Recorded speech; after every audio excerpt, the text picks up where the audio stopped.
Tiffany. It's Issa. And I'm also Tiffany. And this is the last Tiffany. And this is TITT Talks, a podcast for modern women living in a mama world.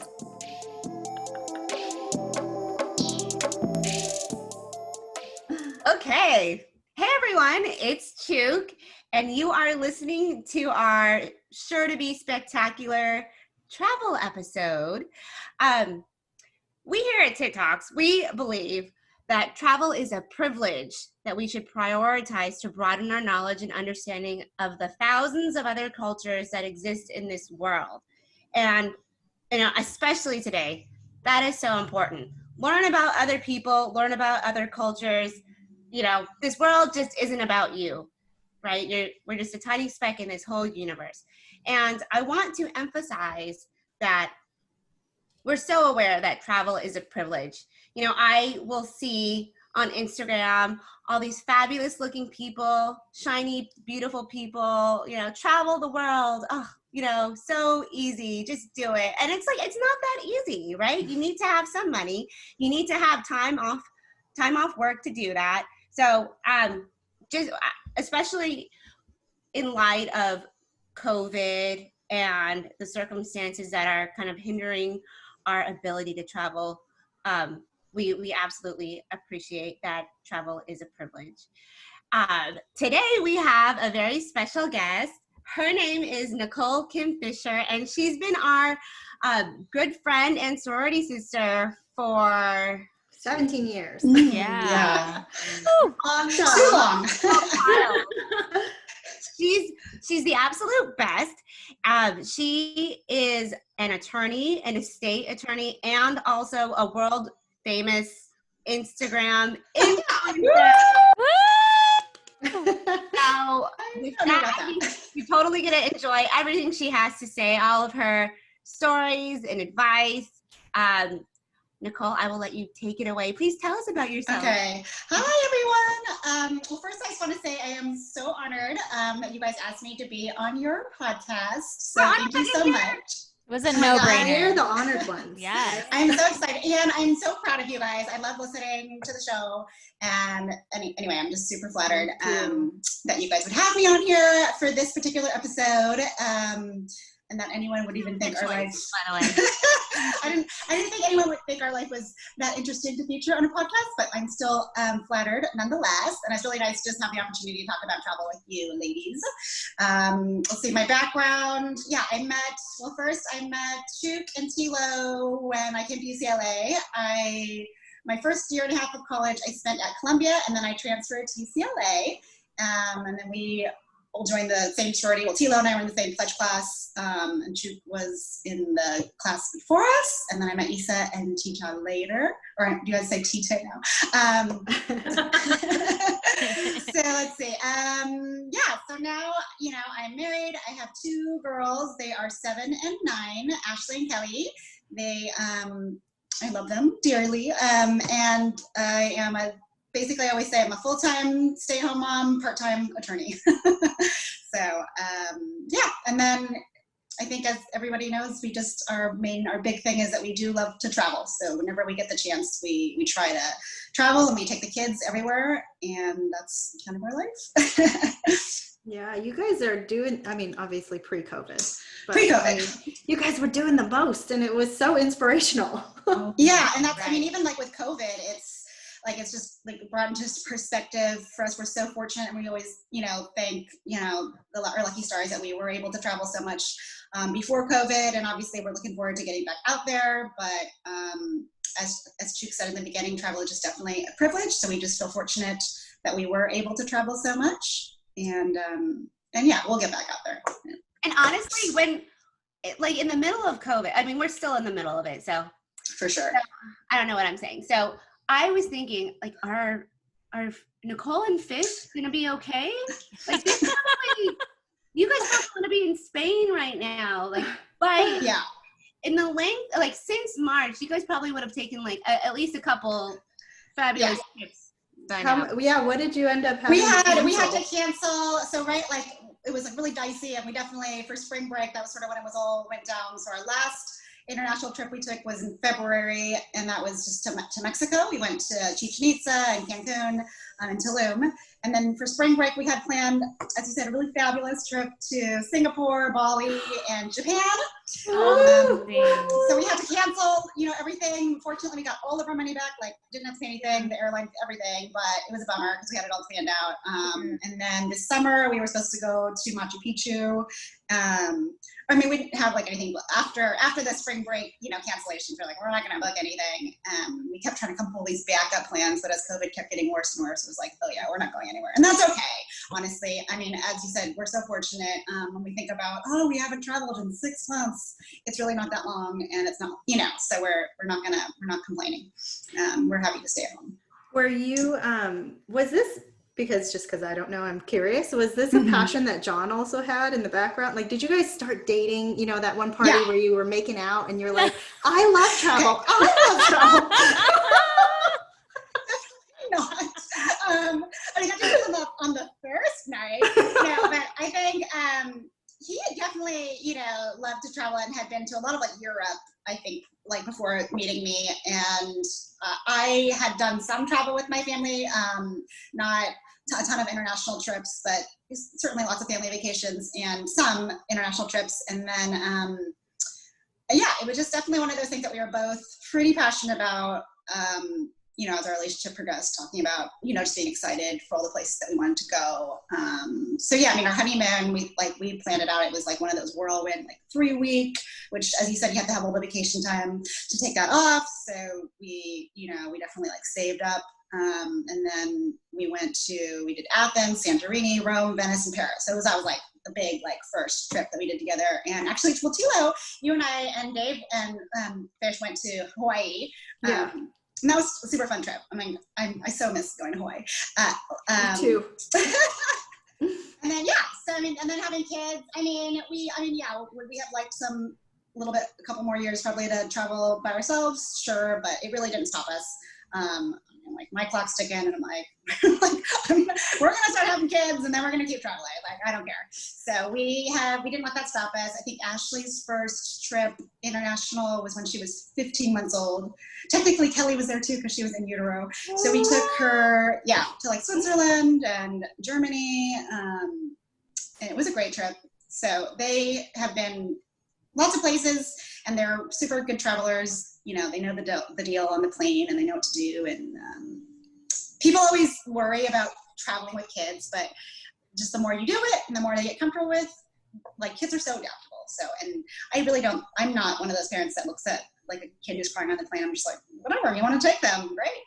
I'm gonna interrupt now just to be super clear for our listeners who may not know Nikol as well as we do, but Nikol's account is called Beach Seeker. So BEACHSEAKERS.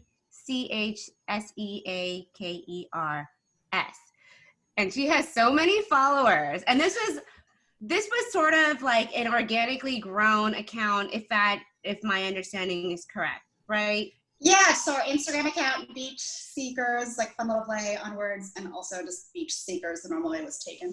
That's okay.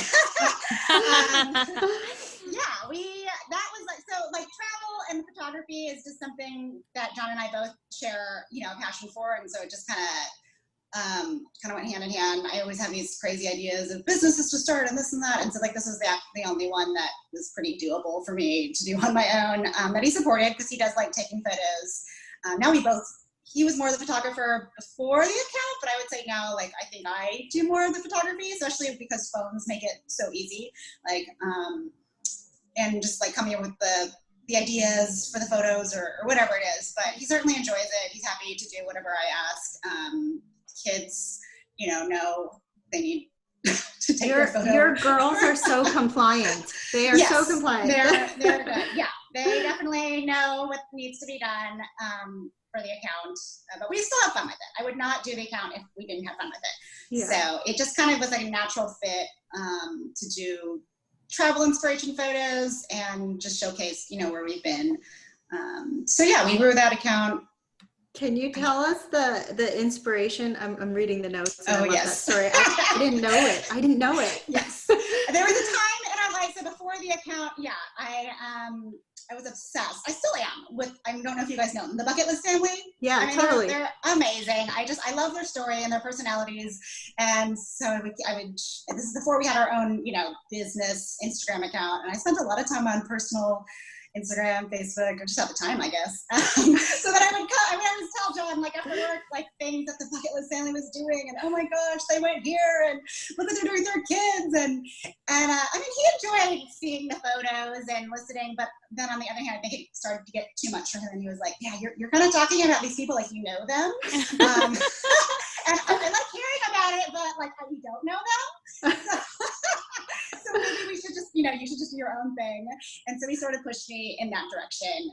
He was like, look, you're spending a lot of time, like, obsessing about these people. I love it. So anyway, yeah, he pushed me to start our own thing, and it's been really great. It's been a learning experience for us. And like I said, it's all for fun. But I mean, like, my God, you guys should be so proud of what you've built. Yes. How long have you guys had this page? I think we've had it for, I want to say, like a few years now. So I can't remember. I mean, I want to say we started in 2009. I don't know if that's right. I really don't know. 2018. Sort of at the time where Instagram was big, but not like we kind of got in at a time. I think you were saying like how we grew it organically. Just at that time, if we had started it even earlier, I think it would have been easier to grow. But we were lucky that we got in at a time where it was still semi-easy to grow organically. It's kind of hard now. It's pretty oversaturated. Oh yeah, I mean, like, it's so hard trying to like even manage our own account. It's like, where are the people that like us? Like, I mean, because Instagram doesn't show your photo in this algorithm, and it's craziness. So it's sort of frustrating, but we're proud, like you said, and we're happy with what we have, and we'll just go with it, and for as long as it keeps going, I guess. Yeah, but I mean, there was a lot of hard work behind it too, right? I mean, obviously, like, you guys have to have an eye for photography, which you do, and you're obviously traveling. Yeah, traveling, it makes it a lot easier. I mean, now with COVID, we're doing a lot less, and it's kind of nice actually for me to take a little break, because it's actually pretty easy to coincide photos with when you're going amazing, beautiful places. Yeah. And the background just happens to be beautiful, and we can take a photo. So now it's like, I don't think our home life is as interesting. So yeah, but it's work. I mean, you definitely have to, you do your research on what the places are and what kind of photos you want to get, and you can only plan so much, because sometimes the weather's not cooperating, or just whatever it is. So you get what you get, and that's sort of what I think hopefully makes it authentic, because that is our true experience, and that's how we looked that day, and that's where we were. Yeah. My absolute favorite probably is the hills from the Sound of Music when you guys were there. Yeah. Was it Switzerland? Is that? Yeah. Yeah. Oh my God. So beautiful. You just, can't make that stuff up. Yeah. I mean, I'm looking through the account now, and I'm seeing just like so many stunning photos. Like, I can't even choose a favorite. They're all just amazing. They are, and at the same time, you can tell that you're all having fun, and it is organic. You can tell the girls are not, they're definitely having fun doing all of that. Yeah, we wouldn't, I think, take any photo. We wouldn't put anything up on our page. I think that wasn't authentic. I try really hard to stay authentic and not sell out, or like, because it's true to your brand, right? Yeah, and it would make me embarrassed, I think, to put up something weird, that I wasn't really wanting to promote. So because I know people like you are like following, and I just don't want it to be like, what? Like, why is Nikol promoting weird essential oils now? It's not her at all. There are people that do that though. No, and that's cool. Like, They do. Maybe that is really authentic for their, for who they are, and they really do use them. But yeah, so we wouldn't do something like that. I think I will say, what you see, the pictures are not, 100% real life. I mean, it is Instagram. We kind of know what people want to see, and so I always say, just looking at our account is not who we are. I mean, that's like 1% of what our life is. I mean, it is us, but of course we're not going to put up a photo that doesn't look great.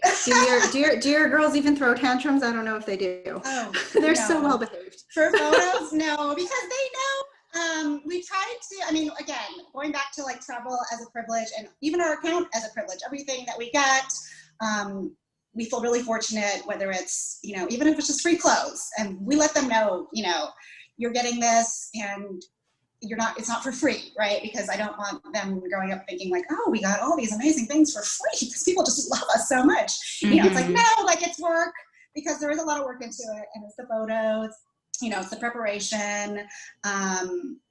It's probably more for me than for them, but it's not like it does take a while to get that photo.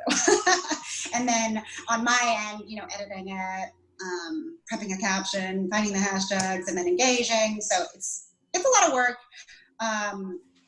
But as I said, it's still fun for us, I think. How many photos does it take to get that one perfect photo? It all depends. I mean, honestly, like I think we're getting better and better as time goes on, where I can have in my mind the image that I want. And so sometimes it's like first one, like, boom, like, and they're like, oh, that was so fast. I'm like, okay, we're done. But sometimes it's like, if I don't really, I think that's the easiest, when I have in my mind and I know exactly where I want to do it, how I want them positioned, so it looks natural. No, but then sometimes, honestly, it's like the ones that I don't even, haven't even planned on, just like where they're just having fun, joking around, like laughing and whatever in between. And then I snap. I'm like, oh, that's the one. Like, it's just so, but sometimes it does take a while. Like I said, especially if it's like outdoors, if it's windy or this or that. And then they're not like, they do, comply, but it's not like they're always loving it. Yeah. I want to tell you a funny story. Last week we were taking editorial style photos with Michael, who's from the Too Long Didn't Listen app. It was terrible for us because like where do we put our arms? What is our face supposed to look like? Yeah. It was the worst. Except Lisa. I totally no. Yeah. Yeah. It was definitely an exercise, and I see as like, if we did it all the time, we would be great at it. But it was our first time, so. No, it wasn't the smiling type of photos. It was like the give me your RBF, and it's like what? Yeah, which is like we are smilers. Oh, no way! Oh, I thought it was more like candid, you know, just like. No, I'm like, we come from a sorority background. We are taught to smile. Yeah. Yeah, I literally do not know how to catwalk. I tried like yes, and a catwalk. I'm just kidding. I already knew I couldn't catwalk. I don't know why he was telling me to do a catwalk. Oh no, I can't. I'm like a dog walk or something.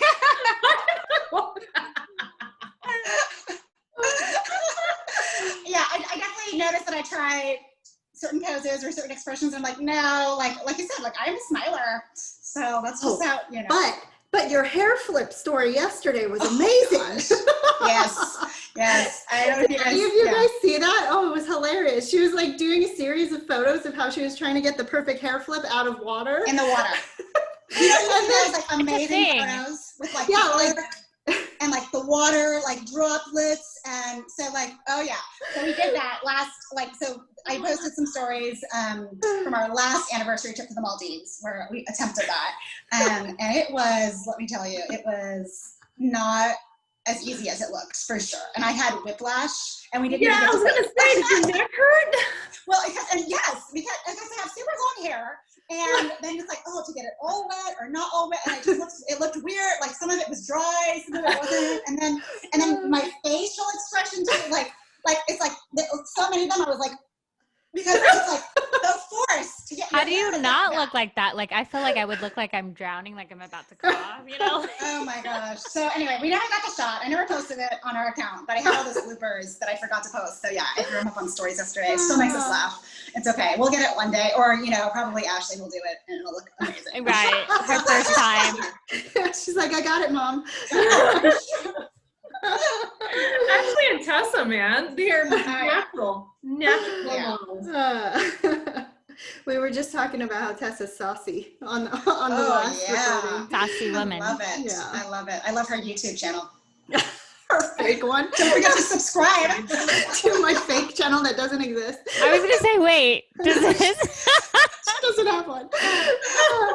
Would be there. But I mean, speaking of our children, I think you really have afforded them such a wonderful opportunity. And honestly, I think with COVID happening and us reflecting back on now, it's like you take for granted what you can't do when you can't do it, right? Oh yeah. So it's just like now I'm like, oh my gosh, I wish I, traveled more before the kids came. I wish I took the kids more places, and now we can't go anywhere.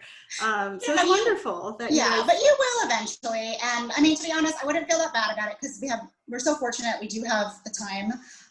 We're young, and we're going to get back out there. So it's a great, wake up, or I don't know if it's a wake up call, but just like a good, like you said, a good reminder that if there's something you want to do, then you can prioritize and plan for it and make it happen, when we're able to travel again. But really, like, I wouldn't worry about the kids because mine, like, I think me and John are the only ones that are like itching to travel again. They're like, that's cool. I mean, they do really enjoy it.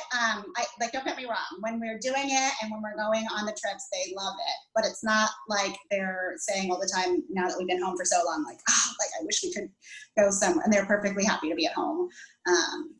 That's good. That's good to hear. Yeah. Real quick before we move on to like our favorite travel adventures, do you have any tips for people who are trying to build their Instagram account? Yeah, I mean, I think the main thing now is, like I said, because it's so oversaturated and there are so many accounts and Instagram is so big and so many people are trying to do it, which there's nothing wrong with.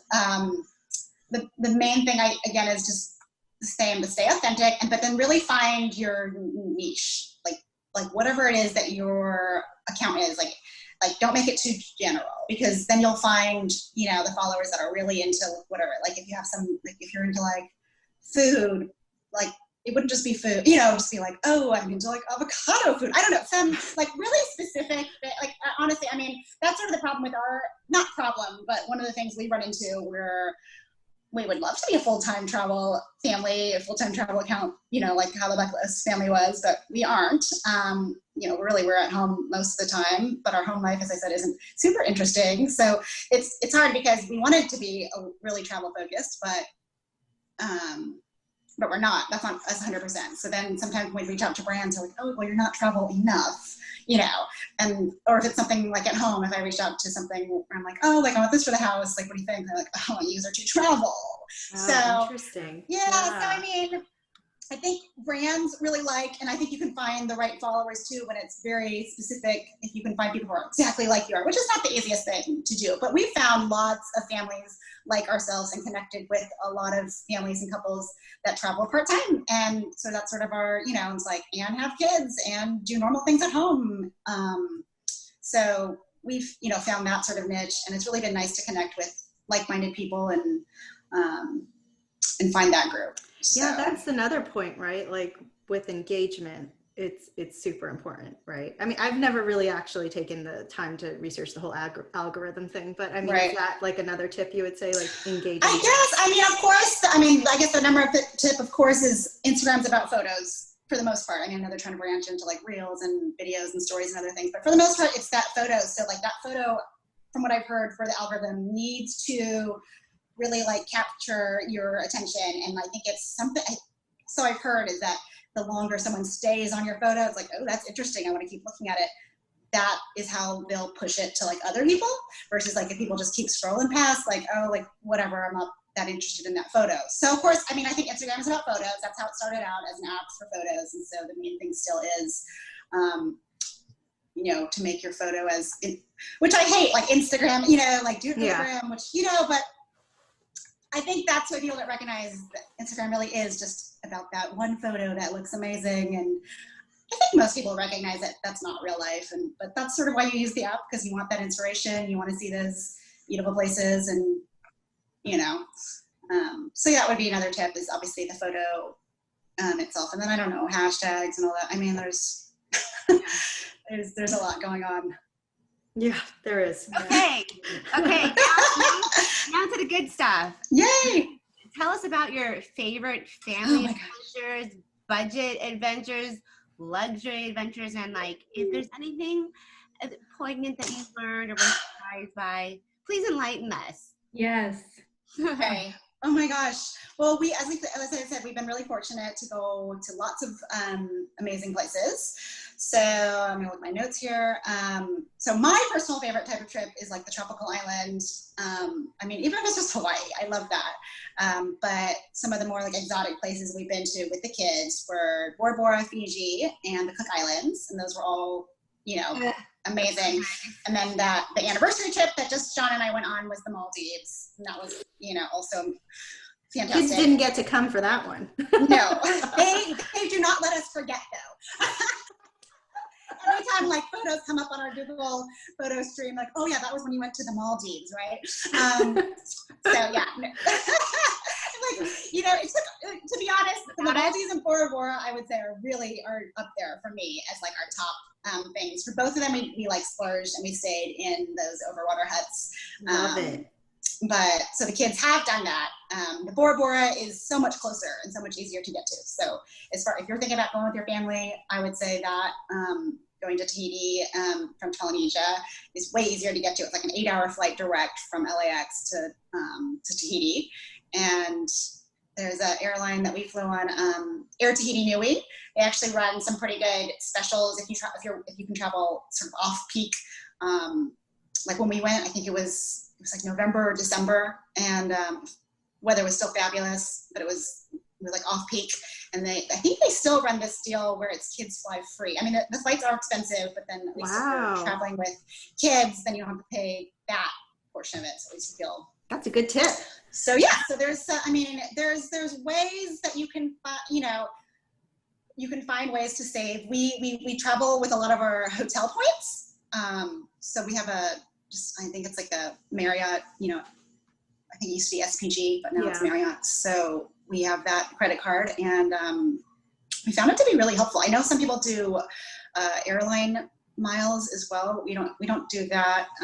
But I think it really does add up. So if you can find one program that fits you, and you think you'd be surprised at what you can get. Because a lot of times we stay like for our Maldives trip, we stayed at the W Maldives, and we paid for that entirely with points. Ooh, yeah, that's great. Yeah, a lot of our trips we pay for just with points for the hotel, which is really nice, because then it's like, okay, we just pay for the flight, and then food and local travel and stuff like that. So you kind of feel like you're saving that way.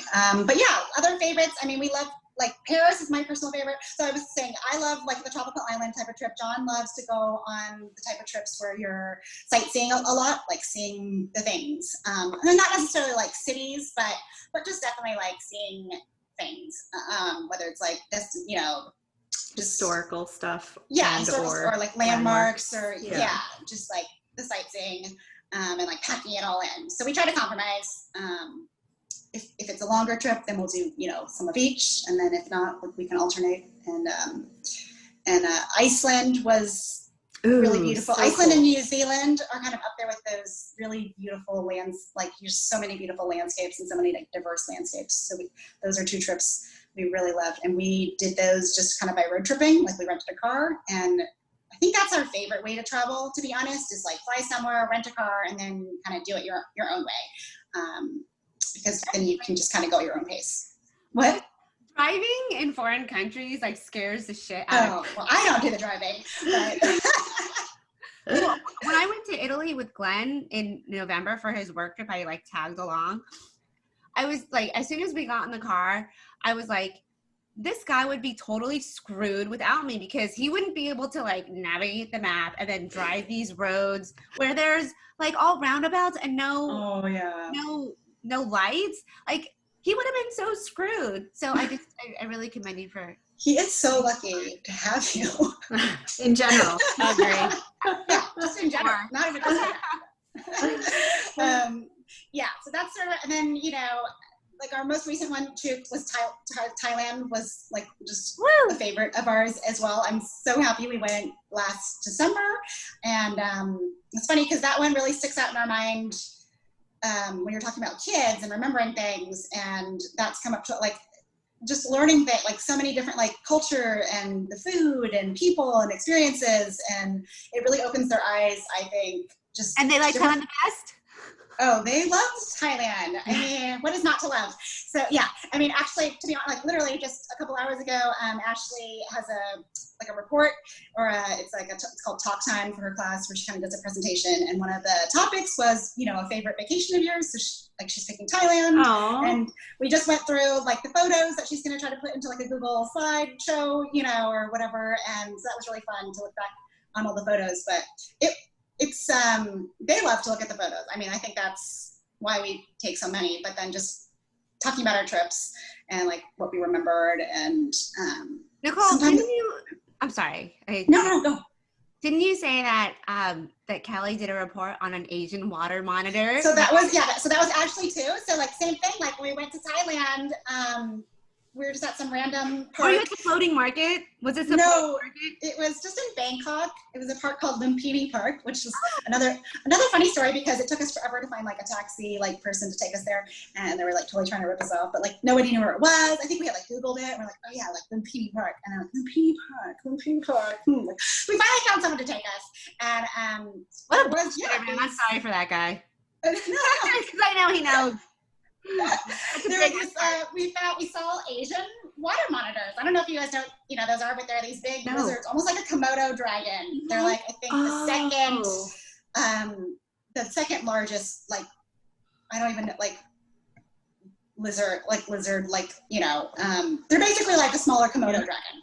So we saw like a bunch of them, in the wild, and Ashley just thought it was so cool. We spent, like, we were like having to Google things about it for her, and then when we came home, like on her own, she wrote like a little report about them and like did the research. It was so cute. I love that. So she has, like, when I read that, I totally related to that, because when I was at the floating market in Thailand, like near Bangkok, this like wasn't part of the tour, but I definitely saw an Asian water monitor. You did? From Okay. the monitor, and like fall into someone's hut, and I was like, oh my god, someone's gonna find an Asian water monitor in their hut. But I wonder if they're like I wonder if they're like the monitor lizards on Guam, because they're really large. But I grew up calling them iguanas. So when I came out here, people were like, "That's an iguana." I'm like, "No, that's not." But yeah, it's really a monitor lizard. Yeah. But yeah, they're huge and scary. And I think like they're actually like I don't know, like pests in Thailand. Like people don't like them because they like, I don't know, but we were like, how big are they? Smaller than a crocodile alligator? But yeah, they're smaller than that. Oh, but still quite big, I think. They're pretty large. Yeah. That is not in my head what Asian water monitor. I was thinking of a waterfall. I didn't think you were going to start talking about a reptile. No, I thought it was like traffic control. No, it's a monitor. Like, it's a monitor. I had no idea. Tell me more about this water monitor. Oh, gross. Well, see the benefits of traveling. Now you guys are all interested in this water monitor. Everyone who's listening is going to look it up for sure. Google it. Learn something new. So that's fun. I mean, obviously kids love animals, so that's really like one of the things I think that's always a highlight for them on our trips is any type of animal experiences or animals in the wild or anything. But it's all learning, and it's all stuff that you just can't like you wouldn't learn at home, and you wouldn't, get that opportunity otherwise. So I do like that about travel for sure. Yeah. Oh, well, thank you for that. Yeah. And I'm going to jump off with, talking about Thailand, because I mean, I am your proud Thai person, but I love traveling there, and I will go there again and again. But like one of my most favorite memories about Thailand, and I'll back up, because Thailand is known as like the land of the smiles. And I would like to, I do believe this, that like there is like part of the culture is to be super friendly and nice and compassionate, which I can always appreciate. Except for on more than one occasion, I've had just not great experiences with people at the airport workers. Sometimes I'm like, this is not the land of the smiles. Like you're doing it wrong. But anyways, like 99% of the people will do that. And I remember when I was there many moons ago for a full moon party, I stayed at a hotel, and it was like, this hotel was like catering to the full moon party crowd, which is like a lot of Australians and Europeans, lots of foreigners. So I feel like the staff was very pleasantly surprised when I was like, hello, I am a Thai person, like, Sawadee ka. And I would like speak Thai and order food in Thai. And they took like the best care of, I mean, they took care of all their guests, but like, especially for me, and we became like fast friends, and I'll always, you know, I'll never, this place is called like Viman Samut on Koh Phangan. And I remember before they left, they were like, Miss Tiffany, we will never forget you. That's the nicest thing anyone's ever said to me. So I just, you know, if you can go to Thailand, all of you, please do it. You won't, I mean, there's something for everyone there. And the food is so good and so cheap. all I want to do is sit on a Thai beach, eat spicy Thai food, and just sweat and be in a bikini and just like, I can't wait. There's nothing. We're all going, by the way. We have to at some point. Yeah. Hopefully 2023, hopefully COVID will have calmed down a little bit. But you know, tying it back to our kind of thesis and like the importance of traveling and opening up your mind if you can. One of my most favorite memories of traveling was when I went to Costa Rica for our anniversary trip with Isa and Jake, and of course my husband Glenn.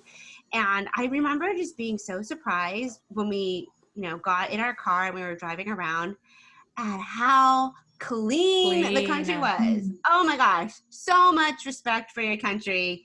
And I just think that's something that other countries should mimic.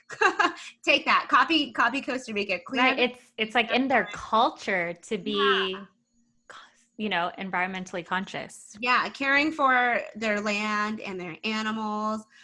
They have that territory of the lost dogs, or for the stray dogs, where it's just like land. Oh, really? And everyone's so happy, and in all the Instagram things that I've seen, everyone's running and their hair is blowing through the wind, and everyone's happy. And oh, speaking of dogs. Speaking of dogs, someone wants to go. Not as a stray. No. But he wants to go say hi to all the doggy friends. So that's definitely something that I could appreciate from my trip to Costa Rica with Isa and Jake. That's so good. Hopefully we'll take many more, you know, couples trips around the world to learn more. Yeah. See what else Beach Seeker fam been to Costa Rica? We have, yeah. We went for one of my friends got married there, so we wow. took a whole, yeah, and it was great. I mean, I would love to go back. I don't think we saw, you know, enough. We only stayed for probably like 5 days, and then some of it was for the wedding, but we loved, yeah. Oh, that's a good one. I'll put it on my bucket list, my growing bucket list. What do they say? Pura vida. Pura vida. Yeah, I remember that. Yeah. I'll take us to the Asian Pacific, and I guess like for me, just because of all the nostalgia associated with it, like my favorite destination is Hong Kong. Just having visited so many times as a child. But you know, every if not every year or every other year, we used to go as kids, ride the trolleys and just walk around and have great food. Unfortunately, the political climate has changed very much since then, so I don't really know when the next time I'll visit is, but I love Hong Kong and everything that it is. And then I think just, you know, post childhood, having been married, I would say one of my favorite trips is I've been twice. Once I studied abroad in Italy, and that was a fantastic experience. I think it was just like a good eye-opening food experience for me, because it's not something that I ate a lot of when I was a kid.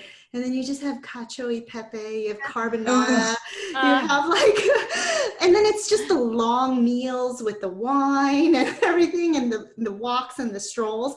It was an eye-opening lifestyle experience. But Dave had actually never been to Europe, although he lived on the East Coast, he had never been to Europe. So I think it was like in 2013, we went with another couple and got to experience Italy together. So the first time I went, which was in college, I had thrown my coin into the Trevi Fountain, and then I found my way back. So I loved it. And I was a classical civilizations major. So Italy has a great place in my heart. I did that as well. I threw my coin into the Trevi Fountain on our honeymoon, and we went back with the kids recently. So it works. It does. I can't wait to go back as a non-pregnant person. Oh yes. Duke, you and I have that in common. So I took Tilo's 2013 itinerary and then booked the trip to Italy and then found out I was pregnant the very next day. And we had booked, we were gonna go to like the Tuscan hills and go wine tasting. So Chuck, you and I have to go back. Yeah. To like do over. Experience it. Yeah, do over. I mean, it was still a lot of fun. Like just eating all the excellent foods and having like one glass of wine, maybe 3. But it was so delicious. And Florence was just like so breathtaking, even in the dead of winter. It was such a beautiful place. You just like feel the history, right? It's just like in the walls. Yeah, the fountains. Yeah, even the floor, the cobblestone floors. I think I'm the only one that hasn't been to Italy. Oh no, Europe, but not Italy. Yeah. But like Tila, like what you were saying about like the long meals, and like I think they don't bring you your receipt. Like you have to ask, like your bill. Like you have to ask for it, right? Like I remember that was one thing that like struck me. No, but like that was just learning too, right? Like it's like Americans are so, you know, it's like go, and so it's nice to take certain things from different cultures. And the siesta, the middle of the day siesta. That's the best thing. Like why are we working so hard here? Yes, why are we working so hard here? I don't know. Well, Teacher, what was your favorite trip? So I would say my top 2 would probably be that one time we went 2 years ago to Italy, and then the second one was probably going to Shanghai for the 2008 World Expo. And so it was really fun. We went to Beijing, Shanghai, and Hong Kong. And I think highlights were definitely in Beijing because Rose and Tom were there. And it was my first time actually going to a place with locals like my age, like my friends from back home. So they knew exactly what I liked. We went to karaoke the night before we went to the Great Wall, and we got like shit-faced until like 3 in the morning. Bottle service was so cheap. I went to the Great Wall, threw there. It was a wonderful experience. Your vomit is at the Great Wall? Yeah. I was like, oh, I don't feel good. Bleh. Okay, now we can see everything. But it was beautiful, and it was just, it was amazing beyond measure. It's kind of like I'm so excited for you to see Machu Picchu, Nikol. It was the same thing. You see people everywhere, but nothing compares to the actual experience of when you're actually there. So that was probably one of my favorite trips of all time. I love that. Yeah. Well, for